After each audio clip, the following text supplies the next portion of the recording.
বন্ধু বান্ধৱীসকল, আপোনালোকে এটা কথা জানেনে? পৰমেশ্বৰ শ্ৰী বিষ্ণুৰ অৱতাৰ কৃষ্ণৰ জন্ম পৃথিৱীত কিয় ল'ব লগা হৈছিল? আমি সকলোৱে এটা কথা ভালদৰে জানো যে হিন্দু ধৰ্ম গ্ৰন্থ অনুসৰি শ্ৰী বিষ্ণুৰ অৱতাৰ কৃষ্ণৰ জন্ম হৈছিল দুষ্টক দমন আৰু সন্তক পালন কৰিবলৈ, যাতে পৃথিৱীখনৰ সকলো লোককেই ধৰ্মৰ সঠিক পথলৈ আনিব পাৰে। তেওঁৰ জন্ম উদ্দেশ্য আছিল দুষ্ট শক্তিৰ দমন কৰা আৰু ধাৰ্মিক ন্যায়পৰায়ণ লোকক ৰক্ষা কৰা। ব্ৰহ্মাদেৱে পৃথিৱীখনক সৃষ্টি কৰিলে ঠিকেই, কিন্তু তেওঁ শান্ত কৰিব পৰা নাছিল। যেতিয়া পৃথিৱীয়ে কষ্ট কৰি পাপৰ গধুৰ বোজা কঢ়িয়াই লৈ ফুৰিছিল, তেতিয়া ব্ৰহ্মাদেৱে মনত বৰ দুখ পাইছিল। সেইকাৰণে পৃথিৱীৰ এনেকুৱা কষ্ট দেখা পাই ব্ৰহ্মাদেৱে এদিনাখন যম দেৱতা আৰু মহাদেৱক বৈকুণ্ঠ ধামলৈ গমন কৰিছিল। এই তিনিওজন দেৱতা বৈকুণ্ঠ ধামলৈ গৈ এক মহাজ্যোতিৰ নিচেই কাষলৈ আহি এটি মনোহৰ শৰীৰ দৰ্শন কৰিছিল। সেই শৰীৰ আছিল জলপূৰ্ণ মেঘৰ সমান মনোহৰ কান্তি, ত্ৰিভুৱনৰ চিত্ত হৰণ কৰিব পৰা এক অপূৰ্ব ৰূপৱান, উজ্জ্বল কুণ্ডল গণ্ডস্থলত শোভা কৰিছে। ভৰিত আছিল ৰত্নৰ নুপুৰ, জুয়েও যেন পুৰিব নোৱাৰে তেনেহেন এক পীত বস্ত্ৰ পৰিধান কৰা, দেহত ৰত্নৰ অলংকাৰ বিভূষিত, তেওঁৰ বিম্বধৰত বিনোদ মুৰলীযুক্ত। এই ৰূপ দৰ্শন কৰাৰ লগে লগেই ব্ৰহ্মা, যমদেৱ আৰু মহাদেৱে তেওঁক প্ৰণাম জনালে। নমস্কাৰ বন্ধু বান্ধৱীসকল, আজি মই আপোনালোকক ক'বলৈ গৈ আছোঁ শ্ৰী বিষ্ণুৰ অৱতাৰ কৃষ্ণৰ আবিৰ্ভাৱৰ কাহিনী। এনেদৰে যেতিয়া গোলকধামত এই তিনিও দেৱতাক দেখা পালে, তেতিয়া শ্ৰী বিষ্ণুৱে প্ৰসন্ন দৃষ্টিৰে চকু মেলি চালে। সেই বৈকুণ্ঠ ধামত শিৱই দেখা পালে ৰাধাক। সেই সময়ত ৰাধাই কৃষ্ণৰ পিনে প্ৰেম ভাৱ নয়নেৰে কেৰাহীকৈ চাই আছিল আৰু মৃদু হাঁহি মাৰিছিল। তেওঁৰ দাঁত আছিল মুকুতাৰ দৰে, চকু পদুমৰ পাহিৰ দৰে, ভৰিৰ তলুৱা ৰঙা, অগ্নিশুদ্ধ বস্ত্ৰ শৰীৰত ধাৰণ কৰিছে।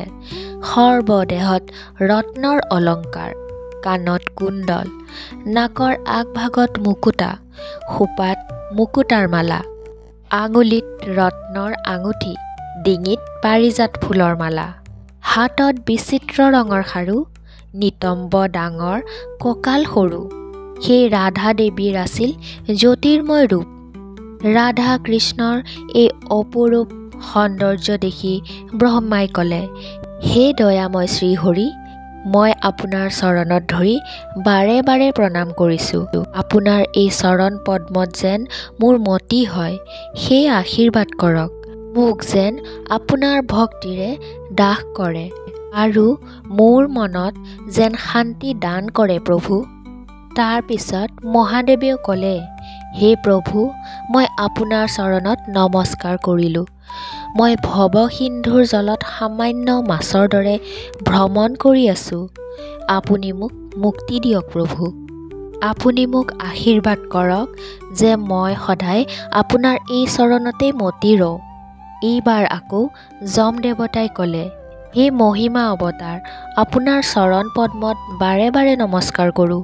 আপোনাৰ ভক্তৰ লগত যেন মই থাকিব পাৰোঁ, আপোনাৰ চৰণত যেন মতি হয়, তাৰেই যেন মোক আশীৰ্বাদ কৰে। আপোনাৰ ভক্তসকলক অনায়াসে বিষয় বাসনা ত্যাগ কৰিব পাৰোঁ। আপুনি মোক আপোনাৰ চৰণত যেন ভক্তিৰে ৰাখে, তাৰেই আশীৰ্বাদ কৰক।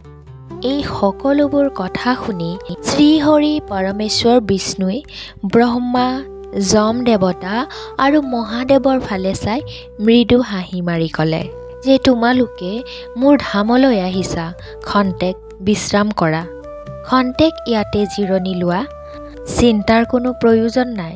মই যিহেতু আছোঁ, তোমালোকৰ কোনো ভয় নাই, কাৰণ মই সকলো জীৱতেই নিৰাকাৰ ৰূপে বিৰাজ কৰোঁ। যিসকল ভক্তই মোক মনৰ পৰা প্ৰাৰ্থনা কৰে, এই ভক্তসকলৰ মনোবাঞ্ছা পূৰণৰ বাবেহে মই নানা ৰূপ ধাৰণ কৰোঁ। গতিকে এতিয়া তোমালোকে কোৱাচোন, কি অভিপ্ৰায় লৈ ইয়ালৈ আহিছা আৰু মই তোমালোকক কেনেদৰে সহায় কৰিব পাৰোঁ? শ্ৰীহৰি বিষ্ণুৰ এনে কথা শুনি ব্ৰহ্মাদেৱে তেতিয়া ক'লে, হে প্ৰভু, আপোনাৰ নিৰ্দেশক্ৰমে মই অখিল জগত সৃষ্টি কৰিছোঁ। গতিকে পৃথিৱীয়ে যে কিমান কষ্ট কৰি গধুৰ বোজা কঢ়িয়াব লগা হৈছে সেইটো আপুনি নিশ্চয় জানে। আই ধৰিত্ৰীয়ে দুষ্টক বহন কৰিব নোৱাৰা হৈছে আৰু আপোনাৰ অবিহনে সেই দুষ্টক বিনাশ কৰিব কোনেও নোৱাৰে। এই দুষ্টৰ গধুৰ বোজা কঢ়িয়াব নোৱাৰি এদিন হয়তো পৃথিৱীৰো মৃত্যু ঘটিব। ব্ৰহ্মাদেৱৰ এই কথা শুনি শ্ৰীহৰি বিষ্ণুৱে ক'লে যে তোমালোকে অকাৰণে ভয় কৰিছা কিয়? শুভ আৰু অশুভ এই সকলোবোৰ কৰ্ম কালক্ৰমৰ গতিতহে হয়। সকলো জীৱই হৈছে কালৰ অধীন। মহৎ কৰ্মই হওক বা ক্ষুদ্ৰ কৰ্মই হওক, এই সকলোবোৰ কৰ্ম কালৰ বিধান মতে হৈ আছে। কালৰ বিধান মতে যেতিয়াই যি হ'ব লাগে তেতিয়া সেইবোৰ হৈ থাকে। যিদৰে গছত ফুল ফুলে, তাৰ পাছত গছৰ ফল পকে আৰু পকা ফল গছৰ পৰা সৰি পৰে, ঠিক তেনেকৈ সেই কালক্ৰমৰ গতিত জীৱয়ো দুখ সুখ ভোগ কৰি থাকে। এইবোৰ হৈছে জীৱৰে কৰ্মফল। কালৰ গতিতেই জীৱ প্ৰিয় আৰু অপ্ৰিয় হয়। কালৰ গতিত শত্ৰু মিত্ৰ হয়। কালৰ বিধান মতে মানুহ নৰপতি হয় আৰু কালৰ বিধান মতে ৰজাও ডাল দৰিদ্ৰ হয়। গতিকে এটা কথা মনত ৰাখিলে হ'ল যে কালচক্ৰ সদায়ে ঘূৰি থাকে। গোটেই বিশ্বই হৈছে চৰাচৰ কালৰ অধীন। দেৱতা ইন্দ্ৰই হওক বা মনু ৰজা, এই সকলো কালৰ অধীন। কালৰ অধীনতহে সকলো জীৱ ধ্বংসপ্ৰাপ্ত হয়। এই পৃথিৱীত কীৰ্তি আৰু পুণ্যৰ ফলেহে কালৰ গতিত বিনাশ নহয়। বৰ্তমান সময়ত পৃথিৱীত যিমান ৰজা মহাৰাজা আছে সেইবোৰে সদায় হৰিক নিন্দা কৰে। এনেদৰে মহাপৰাক্ৰমী বুলি জনাজাত ৰজাবোৰ কালৰ গতিত এদিন বিনাশ হ'ব। সেই কাল মোৰ আদেশতেই উপস্থিত হয়। হয়তো সকলো দেৱতাই এটা কথা ভালদৰে জানে। সকলো দেৱতাই জানে যে মোৰ আদেশত বায়ু চলাচল কৰে, অগ্নিয়ে দহন কাৰ্য কৰে, সূৰ্যই কিৰণ দিয়ে। মোৰ আদেশত ৰোগ ব্যাধি হয়। মোৰ আদেশতে অজ্ঞাত তপোধনে তপস্যা কৰিব পাৰে। মোৰ আদেশতেই ব্ৰহ্ম ঋষিসকল ব্ৰহ্মনিষ্ঠ হয়। মোৰ আদেশ সকলোৱে পালন কৰিবই লাগে। মোৰ ভক্তসকলে কিন্তু কোনো কৰ্ম কৰিব নালাগে, কাৰণ তেওঁলোকৰ কোনো ভয় নাথাকে। ময়ে হৈছোঁ বিধিৰ বিধাতা, ময়ে হৈছোঁ কালৰ ঈশ্বৰ। যিহেতু ময়ে পালনকৰ্তা আৰু ময়ে সংহাৰকৰ্তা, মই আজ্ঞা দিলেহে মহাদেৱে সংহাৰ কৰে, ব্ৰহ্মদেৱে সৃজন কৰে, যমদেৱতাই ৰক্ষা কৰে। ময়ে হৈছোঁ ভগৱান হৰি সনাতন। সৃষ্টি কৰা তৃণ, গছ বন, জীৱ জন্তু আদি সকলো চৰাচৰৰ ময়ে ঈশ্বৰ। সকলো জীৱৰ কৰ্ম অনুসৰি ফল দান কৰোঁ। কৰ্মৰ দ্বাৰাই জীৱক নিৰ্মূল কৰোঁ। মই যাক বিনাশ কৰিম তাক কোনেও ৰক্ষা কৰিব নোৱাৰে। মনত ৰাখিবা, ময়েই সৃজনকৰ্তা, পালনকৰ্তা আৰু সংহাৰকৰ্তা। যিমানবোৰ মানৱ দেহ ধাৰণ কৰা মোৰ ভক্ত আছে, মই তেওঁলোকক সংহাৰ কেতিয়াও নকৰোঁ। যি ভক্ত সদায় মোৰ অনুগত, সদায় মোৰ চৰণ ধ্যান কৰি থাকে, তেওঁৰ বিনাশ নহয়। সেইসকল ভক্তৰ লগত মই সদায়ে বাস কৰি থাকোঁ।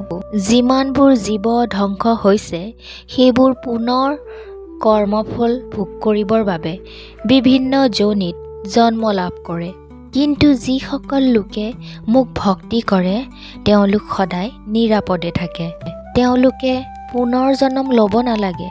এই কাৰণে পণ্ডিতসকলে মোৰেই দাস হ'ব বিচাৰে। যিয়ে মোৰ দাসত্ব গ্ৰহণ কৰে তেওঁৰ কেতিয়াও ভয় নাথাকে। এই বিশ্ব ব্ৰহ্মাণ্ডত যিমান জীৱ আছে সেই সকলোবোৰে জন্ম, মৃত্যু, জৰা, ব্যাধি, ভয় ভোগ কৰি থাকে, কিন্তু মোৰ ভক্তসকলক সেইবোৰে স্পৰ্শ কৰিব নোৱাৰে। মোৰ ভক্তই কৰ্মফল ভোগ কৰিব নালাগে। মই তেওঁলোকৰ কৰ্ম নাশ কৰোঁ। মই তেওঁলোকৰ হৃদয়ত বাস কৰোঁ। মই ভক্তসকলৰ প্ৰাণ। ভক্তসকল মোৰ প্ৰাণ। মই ভক্তবাঞ্ছা কল্পতৰু ভগৱান। যি ভক্তই সদায় মোৰ ধ্যান কৰি থাকে তেওঁ মোৰ স্মৃতিত প্ৰকাশ পায়। মোৰ সুদৰ্শন চক্ৰই সদায় মোৰ ভক্তসকলক ৰক্ষা কৰি থাকে। এই ভক্তসকলক কোনেও অনিষ্ট কৰিব নোৱাৰে। এইদৰে শ্ৰী বিষ্ণুৱে ব্ৰহ্মা, যমদেৱ আৰু মহাদেৱক ক'লে। তাৰ পিছতে তেওঁলোক তিনিওকে আকৌ ক'ব ধৰিলে যে মই যেতিয়া গোলক ধামৰ য'ত ৰাধা থাকে তাত সুস্থিৰভাৱে থাকিব নোৱাৰোঁ, অথবা বৈকুণ্ঠৰ মাজতো সুস্থিৰভাৱে থাকিব নোৱাৰোঁ। মই সদায় ভক্তৰ আহ্বান ক্ৰমে ভক্তৰ কাষতেহে থাকোঁ। ৰাধা সদায় মোৰ বক্ষত অৱস্থান কৰে। তেওঁ মোৰ হৈছে প্ৰিয়তমা। তেওঁ মোৰ প্ৰাণৰো প্ৰাণ। লক্ষ্মী দেৱীও হৈছে মোৰ প্ৰিয়তমা, কিন্তু মোৰ ভক্তৰ সমান প্ৰিয় নহয়। তোমালোকো হৈছা মোৰ প্ৰিয়, কিন্তু তোমালোকতকৈও মোৰ ভক্ত অধিক প্ৰিয়। মই সদায় ভক্তই দিয়া খাদ্যহে গ্ৰহণ কৰোঁ, কিন্তু অভক্তিভাৱে দিয়া দ্ৰব্য মই গ্ৰহণ নকৰোঁ। মোক ভক্তি নকৰাসকলে মোক দিয়া খাদ্যবস্তু পাতালত থকা বলি ৰজাইহে গ্ৰহণ কৰে। মোৰ একান্ত ভক্তসকলে পুত্ৰ পৰিবাৰ ত্যাগ কৰি একান্ত মনে সকলো সময়তে মোক ধ্যান কৰি থাকে। সেইবাবে তোমালোকৰ কথা পাহৰিয়ে যাওঁ। মই সদায় ভক্তসকলৰ কথাহে মনত ৰাখোঁ। মোৰ ভক্তৰ প্ৰতি যিয়েই অন্যায় কৰে তেওঁ অতি সোনকালে বিনষ্ট হয়। যক্ষ আৰু দেৱগণক যিয়েই হিংসা কৰে জুইত তৃণ ধ্বংস হোৱাৰ দৰে ধ্বংস হৈ যায়। মই সিহঁতক ধ্বংস কৰি পেলাওঁ। যিহেতু মই পৃথিৱীত আৱিৰ্ভাৱ হ'ম, তোমালোকেও মোৰ অংশৰূপে পৃথিৱীলৈ আহিবা। এইদৰে তিনিওজন দেৱতাক কৈ এইবাৰ পৰমেশ্বৰে গোপিনীসকলক মাতি ক'লে, হে গোপীগণ, তোমালোকে পৃথিৱীলৈ গমন কৰাগৈ। তোমালোকে নন্দৰ ব্ৰজধামত মানৱী ৰূপে জন্ম লাভ কৰাগৈ। তাৰ পাছত পৰমেশ্বৰে মৃদু হাঁহি মাৰি দেৱী ৰাধাৰ পিনে চাই ক'লে, হে মোৰ প্ৰিয়তমা ৰাধা, তুমিও ব্ৰজধামলৈ গমন কৰা। তুমি গৈ জন্ম লাভ কৰিবা বৃষভানুৰ ঘৰত। সুবলৰ কন্যা গোপী কলাৱতী হ'ব বৃষভানুৰ পত্নী। তেওঁ হৈছে অতিকৈ সতী নাৰী আৰু সাধৱী, লক্ষ্মী অংশস্বৰূপিনী। তেওঁ আছিল ব্ৰহ্মাৰ মানস দূষিতা আৰু অতি মাননীয় দেৱী আছিল। পূৰ্বতে পোৱা দুৰ্বাসা মুনিৰ অভিশাপৰ ফলত ব্ৰজধামত মানৱী ৰূপ ধাৰণ কৰি জন্মগ্ৰহণ কৰিছে। গতিকে হে প্ৰিয়তমা ৰাধা, তুমি গৈ ব্ৰজধাম পোৱাগৈ। তাত তুমি বৃষভানুৰ পত্নী সেই কলাৱতীৰ গৰ্ভতেই জনম লোৱাগৈ। ময়ো তোমাৰ পিছে পিছে সেই ব্ৰজধামলৈকে গমন কৰিম আৰু তাত গৈ মই তোমাক গ্ৰহণ কৰিম। তুমিয়ে হ'বা মোৰ প্ৰাণাধিকা। তুমি মোৰ প্ৰিয়তমা প্ৰেমময়ী সতী। মই হ'ম সদায় তোমাৰ প্ৰাণাধিক। তোমাৰ আৰু মোৰ মাজত কোনো ভেদভাৱ নাই। তুমি আৰু মই হৈছোঁ দেহৰ এক অংগ। সেয়েহে আমি দুয়ো কেতিয়াও পৃথক হ'ব নোৱাৰোঁ। তোমাক ত্যাগ কৰি মই কেতিয়াও থাকিবও নোৱাৰোঁ। এইদৰে পৰমেশ্বৰ বিষ্ণুই ৰাধাক ক'লে। এনেদৰে পৰমেশ্বৰ বিষ্ণুই গোপসকলক মাতি আনিও ক'লে, হে গোপসকল, তোমালোকেও ব্ৰজধামলৈ গৈ গোৱালসকলৰ গৃহত গৈ জন্ম লোৱাগৈ। মই তোমালোকৰ লগত মানৱ ৰূপ ধাৰণ কৰি নানা ধৰণৰ লীলা কৰিম। পিছে ৰাধাই আকৌ পৰমেশ্বৰ বিষ্ণুৰ মুখত এইবোৰ কথা শুনি মনতে বৰ দুখ পালে। এইকাৰণে ৰাধাই মূৰ দুৱাই কান্দি কান্দি ক'বলৈ ধৰিলে, হে প্ৰভু পৰমেশ্বৰ, কি কাৰণত মোৰ এনে দুৰ্গতি হ'ল? কি কাৰণত মই গোলকধাম ত্যাগ কৰি পৃথিৱীৰ ব্ৰজধামলৈ যাব লাগিব? তাত মই আপোনাৰ অবিহনে কেনেকৈ থাকিম? হে প্ৰভু পৰমেশ্বৰ, কিয় এই অভাগিনীক আপুনি ছলনা কৰিছে? স্বামীৰ অবিহনে পত্নী কি প্ৰকাৰে জীয়াই থাকিব পাৰে কওকচোন? হে প্ৰভু, মই এতিয়া বুজিলোঁ যে শ্ৰীৰামৰ অভিশাপ ব্যৰ্থ নহ'ল। মোৰ ভাগ্যফল অতি শীঘ্ৰে ফলিয়ালে। আপোনাক যদি মই পৃথিৱীত লগ নাপাওঁ তেতিয়া মোৰ জীৱন অসাৰ্থক হ'ব। গতিকে হে দয়াময়, আপুনিয়ে কওকচোন কেনেকৈ মই ব্ৰজধামত আপোনাক লগ পাম?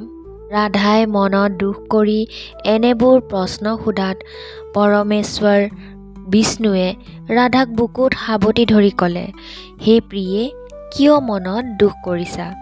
মোৰ কথা বিশ্বাস কৰা, তোমাৰ লগত ময়ো পৃথিৱীলৈ যাম। মই এই গোলকধাম ত্যাগ কৰি ব্ৰজধামলৈ যাম। অকল ময়েই নহয়, সকলো দেৱ দেৱীও এই পৃথিৱীত মানৱ জনম ল'ব। তুমি অকণো দুখ নকৰিবা। যেতিয়া পৰমেশ্বৰ বিষ্ণুৱে ৰাধাক সান্তনা দি আছিল, সেই সময়ত সকলোৱে এখন মণিময় দিব্য ৰথ দেখা পালে। হীৰা খচিত সেই অপূৰ্ব দিব্য ৰথৰ বৰ্ণনা কৰিবই নোৱাৰি। সেই ৰথত চামৰ, দৰ্পণ, কুসুমৰ মালা, ৰত্নৰ দ্বাৰা নিৰ্মিত দ্বীপ আৰু শ শ কুম্ভ ৰথৰ মাজত বিৰাজ কৰিছে। সেই ৰথত পীত বস্ত্ৰ পৰিধান কৰা, মূৰত কিৰীটি, কাণত কুণ্ডল, গলত বনমালা, শ্যাম বৰণীয়া দেহ, চন্দন চৰ্চিত চতুৰ্ভুজ নাৰায়ণ বিষ্ণু ভগৱানে বিৰাজ কৰিছে। তেওঁৰ বাওঁফালত আছিল দেৱী সৰস্বতী আৰু সোঁফালে আছিল কমলা দেৱী অৰ্থাৎ লক্ষ্মী দেৱী বিৰাজ কৰি আছিল। সৰস্বতীৰ হাতত আছিল অতি মনোহৰ বীণা, পিন্ধনত শুভ্ৰ বস্ত্ৰ। যিহেতু তেওঁ হয় বিদ্যাৰ অধিষ্ঠাত্ৰী দেৱী। দেৱী লক্ষ্মীও হৈছে অতি মনোহৰ।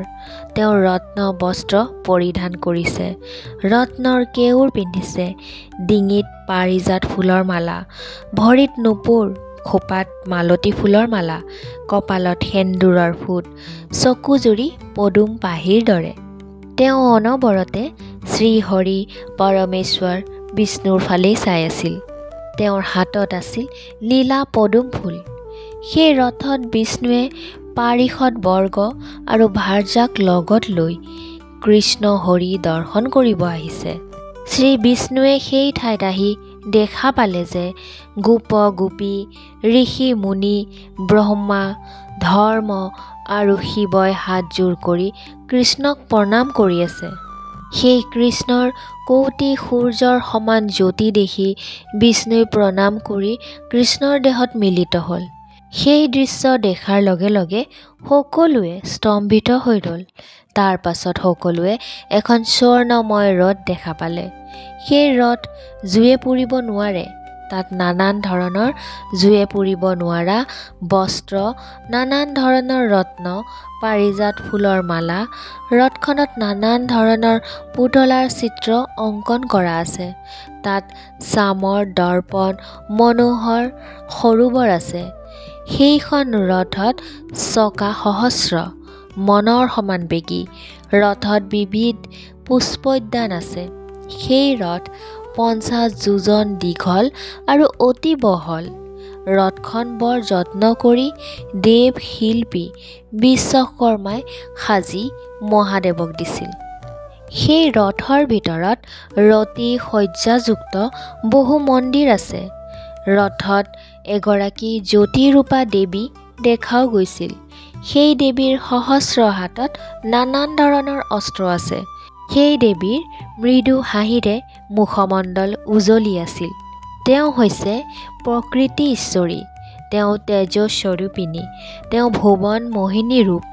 কাণত ৰত্নৰ কুণ্ডল, গলত ফুলৰ মালা, ভৰিত নুপুৰ, কঁকালত অতি উজ্জ্বল মেখেলা, হাতত কেউৰ কংকণ, দেহত ৰত্নৰ অলংকাৰ। সেইগৰাকী মহাদেৱীয়ে সিংহৰ পিঠিত পুত্ৰ দুজনৰ লগত ৰথত উঠি আহিছে। সেইগৰাকী দেৱী দুৰ্গা বা পাৰ্বতী। তেওঁ ৰথৰ পৰা নামি কৃষ্ণক প্ৰণাম কৰিলে। তাৰ পাছত শিৱ, ধৰ্ম আৰু ব্ৰহ্মাক প্ৰণাম কৰিলে। কৃষ্ণ, ব্ৰহ্মা, ধৰ্ম আৰু শিৱই আশীৰ্বাদ কৰিলে তেওঁক। এইবাৰ পৰমেশ্বৰ কৃষ্ণই কমলাক ক'লে যে তুমি পৃথিৱীক ভীষ্মক ৰজাৰ ঘৰত জন্ম লাভ কৰাগৈ। মই কুণ্ডিল নগৰলৈ গৈ তোমাক হৰণ কৰি আনিম। তেতিয়া তোমাৰ নাম হ'ব ৰুক্মিণী। তুমি মোৰ প্ৰেমত পৰিবা। মই তোমাক হৰণ কৰি আনি পত্নীৰূপে গ্ৰহণ কৰিম। আৰু পাৰ্বতীক ক'লে, হে দেৱী, তুমি ব্ৰজধামলৈ গৈ যশোদাৰ গৰ্ভত জন্ম লোৱাগৈ। তুমি পৃথিৱীৰ সকলোৰে পূজিতা হ'বা। যিদিনা তুমি নন্দৰ গৃহত যশোদাৰ গৰ্ভৰ পৰা জন্ম লাভ কৰিবা, সেইদিনা ভীষণ বতাহ বৰষুণ হ'ব। মোৰ মায়াত পৃথিৱী মোহিত হ'ব। সেই বতাহ বৰষুণৰ সময়ত ময়ো বসুদেৱ পত্নী দৈৱকীৰ গৰ্ভৰ পৰা জন্ম লাভ কৰিম। সেই সময়ত মোৰ পিতা বসুদেৱে মোক নন্দৰ গৃহলৈ নিব। তাত মোক যশোদাৰ ওচৰত ৰাখি তোমাক তাৰ পৰা লৈ আহি কাৰাগাৰৰ ভিতৰত বন্দী হৈ থকা দৈৱকীৰ কোলাত দিবহি। তুমি কংসৰ কাৰাগাৰত জন্ম লাভ কৰা বুলি ভাবি তোমাক কংসই শিলত আচাৰি তোমাক বধ কৰিব বিচাৰিব। কিন্তু মোৰ আশীৰ্বাদত তুমি কংসৰ হাতত মৃত্যুবৰণ কৰিবলগীয়া নহয়।